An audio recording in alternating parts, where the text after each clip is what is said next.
కొంచెం ఆయిల్ వేస్తున్నాను చిన్ని. సరే అత్త.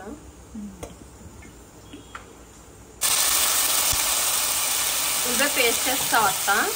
ఉల్లిపాయ పేస్ట్ చేస్తున్నాను. ఎన్ని ఉల్లిపాయలు తీసుకున్నావు? ఒక 3 ఉల్లిపాయలు తీసుకున్నాను. చిన్న ఫ్రై అయితే 3,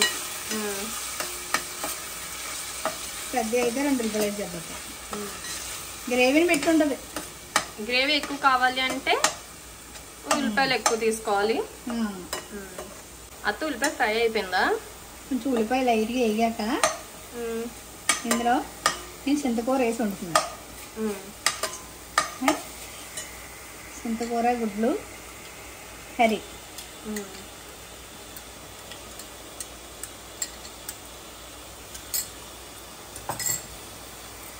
చింతకూర ఏంటంటే పేస్ట్ చేసుకుని వేసుకుంటే చింతకూర గ్రేవీ టైప్లో ఉంటుంది.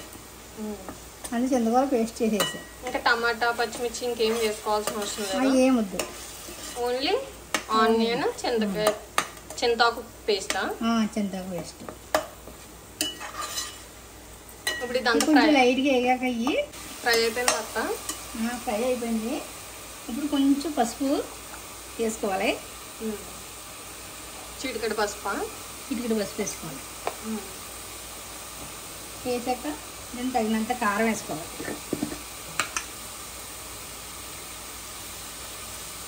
టూ స్పూన్స్ కారమా? తగినంత వేసుకోవడం. కారం కొంచెం ఎక్కువ తింటారో కొంచెం తక్కువ తింటారో, ఎవరు రుచి సరిపోయినంత అంత అలా వేసుకోవాలా? కారం సరిపోవాలి. తిని కొంచెం అల్లం వెల్లుల్లి పేస్ట్ వేసుకోవాలి. కొంచెం గరం మసాలా ఒక 1 టేబుల్ స్పూనా? 1 స్పూను అల్లం వెల్లుల్లి paste 1 spoon, 1 spoon garam masala. Garam masala,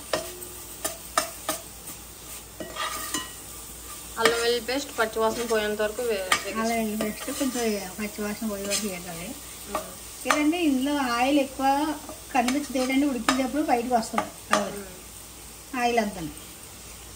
చింతకూర oil ఎక్కువ పీల్చేస్తుంది. అది మనం ఎగ్ చేస్తాం కదా, ఉడికాక ఆయిల్ అంతా పైకి వస్తుంది. వేగిపోయింది. వాటర్ వేస్తాను. వాటర్ వేసుకున్న తర్వాత ఇడ్లీ వేసుకుంటే మరి ఎగ్స్ ఫ్రై చేయాల్సిన అవసరం లేదు అక్క?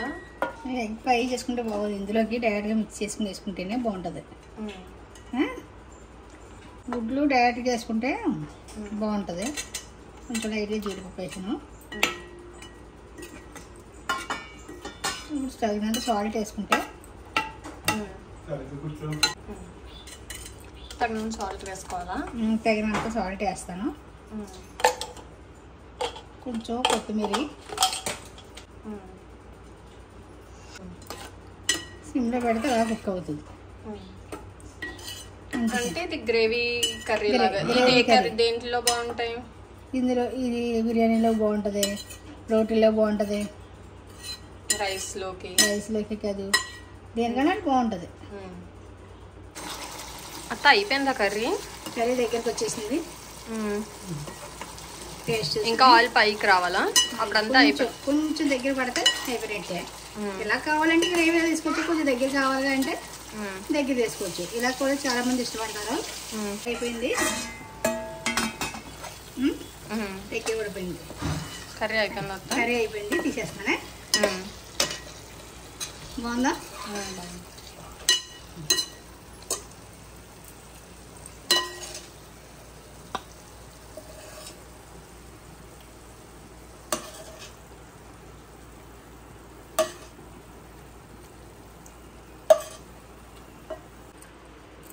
ఇదిగో చిన్ని కర్రీ తయారైపోయింది. కోడిగుడ్డు చింతకూర కర్రీ తయారైంది. టేస్ట్ చూడు.